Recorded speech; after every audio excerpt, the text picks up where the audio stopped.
Добрый день, здравствуйте, дорогие друзья. Очень для многих из нас, надеюсь, в бывшем Советском Союзе, еврейский театр являлся каким-то, может быть, первым источником вдохновения, может быть, напоминанием о том, кем мы были, кем мы являемся.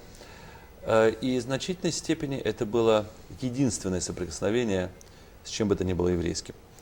Что же, друзья, хорошие новости для нас заключаются в том, что еврейский театр, оказывается, существует и в Америке.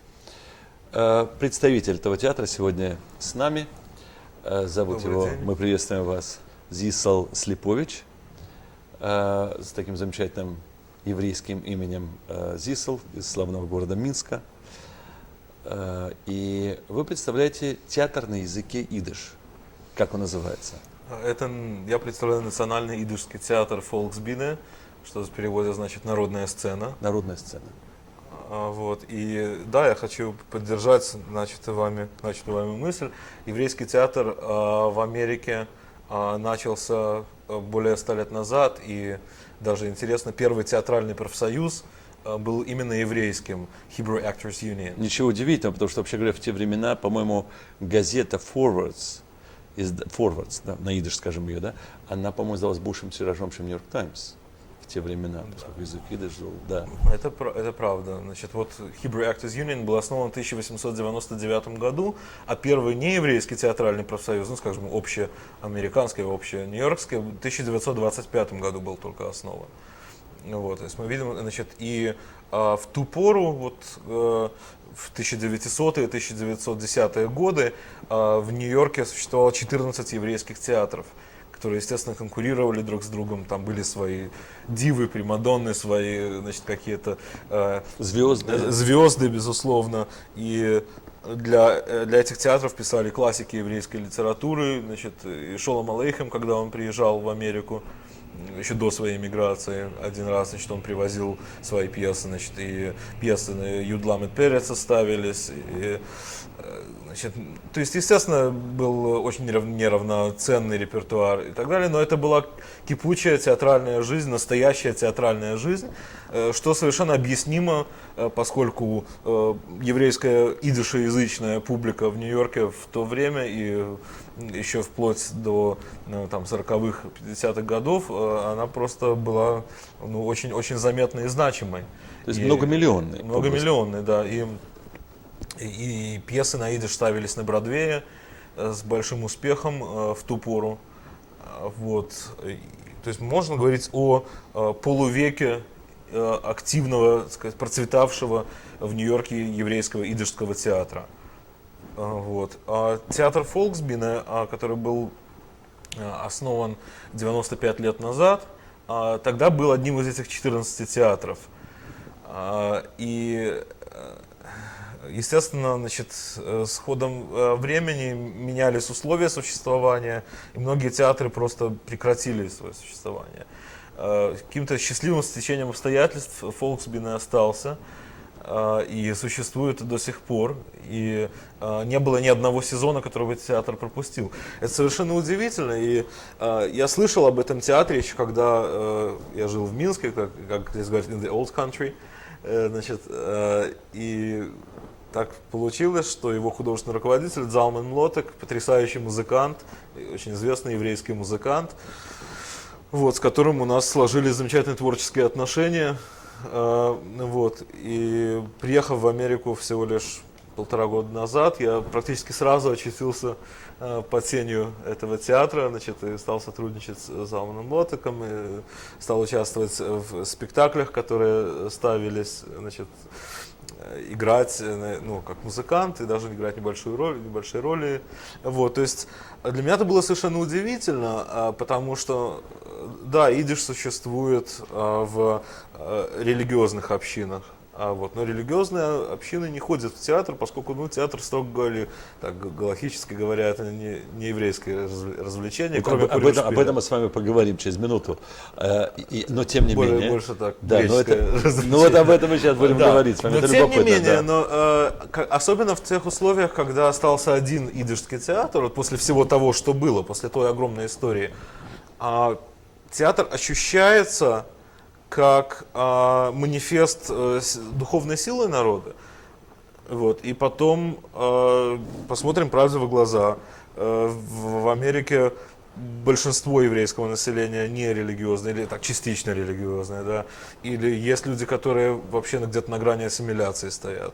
Или за гранью. Да. Или за гранью. Да. И нужно для найти- таких людей театр, вот, это- как и музыка, это может быть единственный мостик назад к своему народу. К его. И с одной, а с другой стороны, это выражение, это манифест силы, духовной силы народа. Вот, и, его души, его культуры. его да. души, безусловно. И это возможность для многих замечательных произведений литературы на идиш быть донесенными до массового зрителя.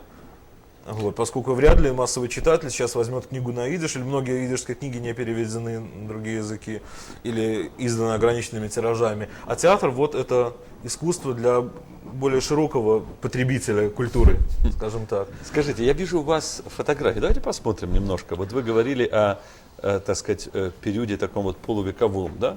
Да, это как раз фотографии театра Фолксбина 50-х годов. Значит, и мы здесь видим, собственно, труппу театра, и вместе с классиком еврейской литературы, лауреатом Нобелевской премии Исааком Башевисом Зингером, по пьесам которого ставятся многие спектакли театра и поныне. Если не ошибаюсь, он из Варшавы, нет? Из Варшавы? Нет, я ошибаюсь. Неважно, да. По-моему, он был сыном раввина из Варшавы. Ну, целая там история. Зингера Черновцов, по-моему. Ну, так это, видите, да. Я не... Неважно, да. Вы сейчас говорите именно... Ага. Да, он сидит Или, да? вместе с... Да. Вот, есть, значит, фотографии старых спектаклей 40-х, 50-х годов. Вот тоже можно показать. Вот.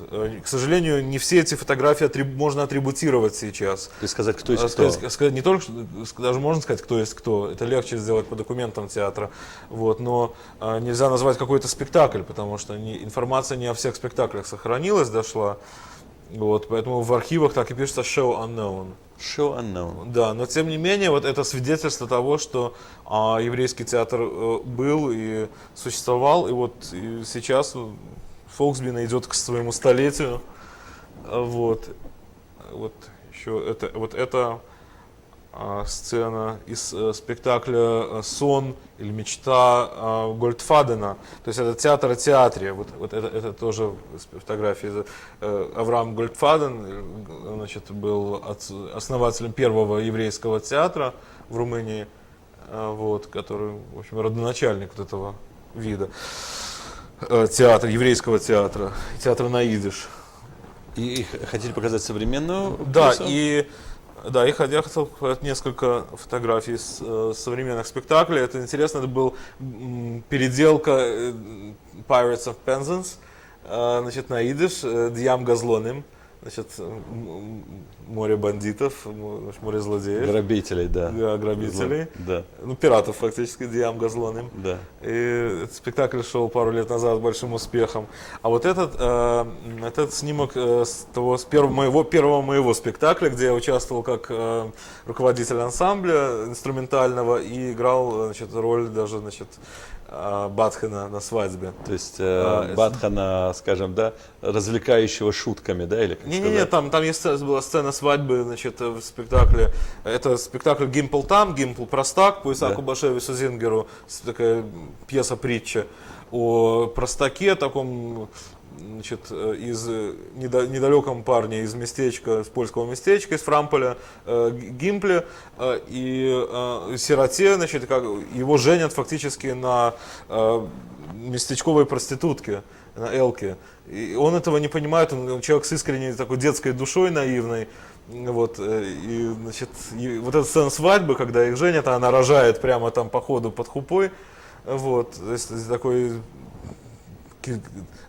сладко-горький привкус всего этого, такая горькая ирония, вот, но и в то же время притча о людях с чистой душой, и людях, которые, значит, о том сыне, который все-таки умеет задать вопрос, вот, пусть вопрос очень наивный, вот об этом. Вообще рассказы Зингера совершенно неисчерпаемые, замечательные.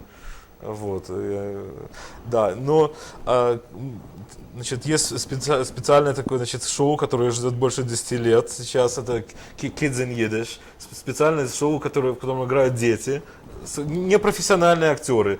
Дается объявление, приходят детки, значит, они, кто умеет петь, кто как-то хочет, их родители хотят, чтобы их дети учили идиш. И для детей же, для детей, их родителей, дедушек, бабушек, ставится вот такая версия улицы Сезам, Sesame Street на идиш, где учат по-еврейски считать, немножко говорить, немножко петь.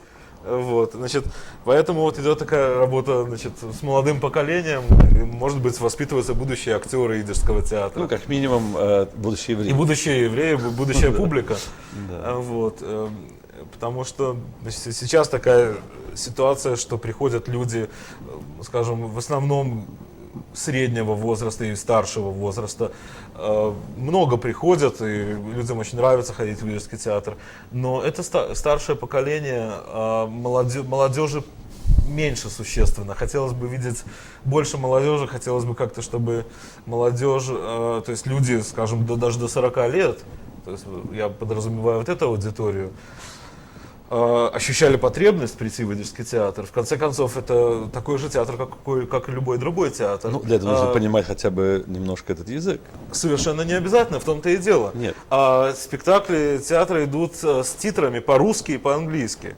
Поскольку, значит, по-английски, понятно, мы живем в США, где государственный язык английский, а русское население в Нью-Йорке достаточно большое. Значит, приходят люди, которым удобнее читать по-русски, которые на идиш понимают там пару слов всего лишь, но которые хотят прийти. То есть театр, как музыкальный театр, драматический театр, он совершенно не нуждается в языке. не обязывает зрителя понимать, знать хорошо язык. Например, опера поется там на итальянском языке, на французском языке, даются субтитры или там суртитры. Да. Вот. Также и в спектакле, как многие приезжают, шведский королевский театр или российский театр на Таганке, играют там, да, Бруклинская академия музыки. Свои спектакли замечательно дают титры по-английски, значит, это никогда не мешало. Также и значит, европейские, американские труппы приезжали в Россию, давали спектакли в Москве неоднократно на своих языках. Значит, то есть мы должны язык не является барьером в данном случае. Вот. Если это действительно искусство, большое искусство, настоящее искусство, язык не может быть здесь барьером, я считаю. Ну, собственно, мудрецы сказали, слова, исходящие из сердца, проникают в сердце, поэтому, может быть, даже и субтитры не нужны настоящему искусству, оно преодолевает эти барьеры. В этом плане я вспомнил высказывание, значит, Хайма Нахмана Бялика, который говорил, что, значит, на иврите человек говорит, а идиш говорит нами. Значит, афиврит редмен, афидиш редмцах. Говорит. Мы говорим на иврите, а ид говорит... А идиш говорит нами, как бы. Нами. Вот, в этом что-то есть, вот, и это бы хотелось бы продолжить и длить. Вот. И сейчас я хочу сказать буквально такое, опять же, совпадение, я не верю в совпадение, но сейчас проявляется интерес не только в еврейском, вообще в американском обществе к советскому идишскому театру. Ведь это колоссальная совершенно была тема. Были театры, мы знаем, и в Москве, и в Ленинграде, Ленинградский еврейский театр, в Биробиджане, в Минске, в Киеве и так далее, значит, в Бердичеве. Вот, которые гастролировали по Советскому Союзу и, значит, которые вдохновляли и поднимали и вызывали, то есть огромный отклик. Может быть, мы вообще сохранились как евреи только благодаря этим театрам, хотя они были как бы под колпаком советской пропаганды тем не менее, и цензуры. Да. В рамках того, что дозволялось, делалось огромное но если бы не эти всего. театры, я не знаю вообще, что бы было, конечно. Вот, и, значит, кстати, недавно вышла книга про биробиджанский государственный еврейский театр, Бергасет, на английском языке. Вот я буквально недавно увидел анонс на Амазоне. Вот, Land of Milk and Honey, он называется. Я еще не читал, но интересно, что вот этот интерес проявляется. Земля текущая, молоком и медом. Да, как бы земля, молока и меда. Ну, в общем, смысл, в том, значит, что этот интерес, он виден. Вот появляются американские издания, И театр Фолксбина сейчас тоже вот в скором времени будет ставить пьесу «Приключения Гершеля Астрополера» про известного остряка, значит, полумифического, полуреального. Я, кстати, был как бы на могиле, утверждал, что это могила Гершеля Астрополера рядом с могилой Баал-Шем-Това в Меджибаже. Вот. Ну, значит, по крайней мере, утверждали, что это так. Осталось огромное множество историй. Он был шутом, так сказать, при дворе цадика. Значит, и снискал себе славу, значит, рассказчика, остроумного рассказчика, значит, в общем, один из символов еврейского юмора. Да, и интересно, что вот эта пьеса, вот «Приключения Гершеля Астрополера», которая обратился в театр Фолксбина сейчас, была написана, значит, львовским еврейским идишским автором Гершензоном. И была она поставлена, значит, были какие-то отдельные постановки в Одессе до войны, но как бы такая официальная премьера была в эвакуации во Фрунзе. Она состоялась, то есть Львовский еврейский театр представил эту пьесу во Фрунзе в январе 1945 года. Вот. Пьеса шла несколько раз наряду с другими еврейскими пьесами, после чего театр ликвидировали вообще. То есть что такое Львов? Львов это была Польша. Значит, нужно понимать, до войны. Все, кто жили в Западной Беларуси, Западной Украине, они к ним относились с недоверием. Значит, да, это как бы западники, это там наполовину чуть ли не изменники, это огромная трагедия большого количества людей. И этот театр был расформирован, значит, и актеры эмигрировали, или репатриировали скорее в Польшу, в Варшаву уехали, значит. Да, но вот после того этот спектакль ставился израильским идишским театром, Идиш-шпиль, один раз, и все. То есть, мне кажется, очень важно, что американский зритель увидит пьесу, которая была написана фактически советским, значит, еврейским автором, соприкоснется с этим. Появляется интерес к имени Михоэлса. То есть, естественно, это имя звучало, неоднократно звучало в Америке. И не то, конечно, многие знают, что он приезжал в 1943 году по заданию Сталина собирать деньги, значит, для Красной Армии, для Советского Союза. Вот. Но его, собственно, театральная деятельность, его гениальный актерский труд, они фактически всплывают и становятся известными в Америке только сейчас. И, с одной стороны, безумно жаль, что этого не случалось раньше, потому что, ну, безусловно, Михоэлс был гений театра, тут даже не хочется ограничивать отдельно еврейского театра, хотя, безусловно, еврейского. То есть его Шекспир, шекспировские образы, они признаны, ну, так сказать, как во всем мире, без референса к еврейскому театру. Но это было сыграно на идише. У нас есть кадры хроники, кадры этого документального фильма. «Советский театр», по-моему, он назывался. Он, по-моему, выложен на YouTube сейчас. И там добрая часть вот этого документального фильма посвящена еврейскому театру и Михоэлсу, в частности. Вот. Это такой старый дремучий советский черно-белый фильм еще. Вы знаете, я хочу на мгновение вернуть вас к парадоксу, потому что, мне кажется, так же, как и еврейский народ, и его язык, идиш, и иврит в какой-то степени, безусловно, и еврейский театр, наверное, выражает судьбу нашу. И судьба это парадоксально. Вот в свое время, скажем, идиш использовался как инструмент преследования иврита. Иврит казался буржуазным и религиозным, а идиш светским и народным. Театр противоставлялся синагоге. И театром, так сказать, с одной стороны травили, а с другой стороны заманивали или выманивали, потому, скажем, делали там представления театральные на идиш специально в Йом-Кипур, специально сделать так, чтобы насмеяться над религией. И, в общем, оторвать от всего, так сказать, вот этого Чем духовного. делали чаще всего евреи, опять же. Ну, естественно, потому и в секте в Советском Союзе и так далее, да. Это отдельная тема, может быть, и самоненавистничества какого-то, кто знает. Но вопрос другой. Скажем, Сталин, который, в общем, как бы использовал этот идиш, да, о чем мы говорили вначале, для того, чтобы, так сказать, разрушить некую еврейскую духовность, потом этот же самый идиш и литературу на этом языке расстреливает. Да, имею в виду, естественно, писателей. Да, расстрел еврейского антифа в 1951 году, в августе 1951 года. Совершенно верно. А потом, собственно, так же, как и судьба Михоэлса, то есть, в принципе, они поплатились за это своей жизнью. Да. Да, то есть, почему это? То ли Сталин начал понимать, что то, чем он думал евреев разрушить, Их стало Оно, наоборот. тем не менее, евреев поддерживало.